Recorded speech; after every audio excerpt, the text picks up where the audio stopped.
ये तकरीबन सभी का ये क्वेश्चन रहता है कि प्रॉपर्टी जातक कब बाई कर सकता है। याद रखिए, प्रॉपर्टी योग पहले होना चाहिए, मतलब फोर्थ हाउस वेल प्लेस्ड होना चाहिए। अगर fourth house and fourth house Lord अगर अफ्लिक्टेड है तो जातक को प्रॉपर्टी बाई करने में मुश्किल होगा।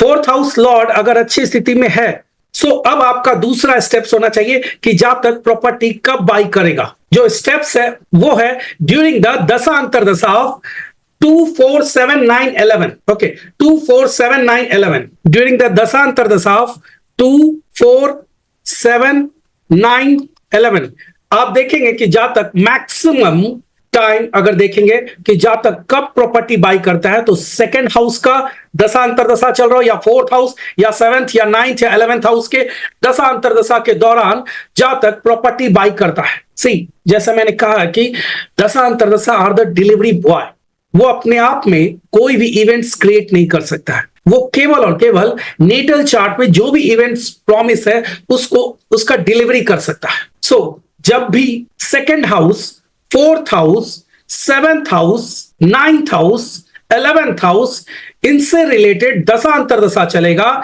जातक के जीवन में प्रॉपर्टी बाई होने की संभावना बढ़ जाएगा। रीजन, सेकेंड हाउस आपका वेल्थ है। सो सेकेंड हाउस के दशा अंतरदशा में वेल्थ से रिलेटेड इवेंट्स हो सकता है। फोर्थ हाउस आपका फिक्स प्रॉपर्टी है। सो फोर्थ हाउस के दशा अंतरदशा में जातक का फिक्स प्रॉपर्टी से रिलेटेड इवेंट्स हो सकता है। सेवेंथ हाउस बिजनेस है, ट्रांजैक्शन है।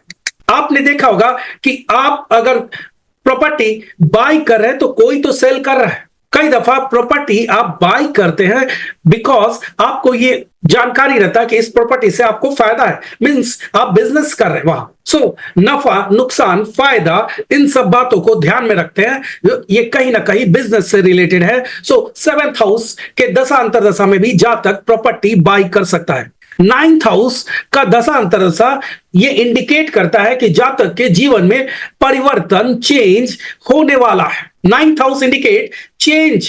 ऑलवेज रिमेंबर, चेंज इंडिकेट करता है। जो हम लोग किस्मत बोलते हैं, ये एक्चुअली जातक मेहनत कर रहा होता है एंड वहां पर किसी भी चेंज का प्रयास कर रहा होता है। जिसका मैरिज ना हो वो किस चीज का प्रयास करेगा? मैरिज का, मतलब वो अपने स्टेटस को बदलने की कोशिश करेगा। दूसरा, जिसका जॉब ना हो वो किस चीज का प्रयास करेगा? जॉब का। किसी भी स्टेटस को बदलने के लिए नाइन्थ हाउस इंपॉर्टेंट है, चाहे वो स्टेटस किसी भी कारणवश क्यों ना गेन किया जाए। 11th house indicate gain. जब आप कोई भी चीज परचेज करते हैं तो वहां एक गेन के पॉइंट ऑफ व्यू से परचेज करते हैं, ना कि नुकसान के पॉइंट ऑफ व्यू से। सो 11th हाउस के दशा अंतरदशा में भी जातक प्रॉपर्टी बाई कर सकता है।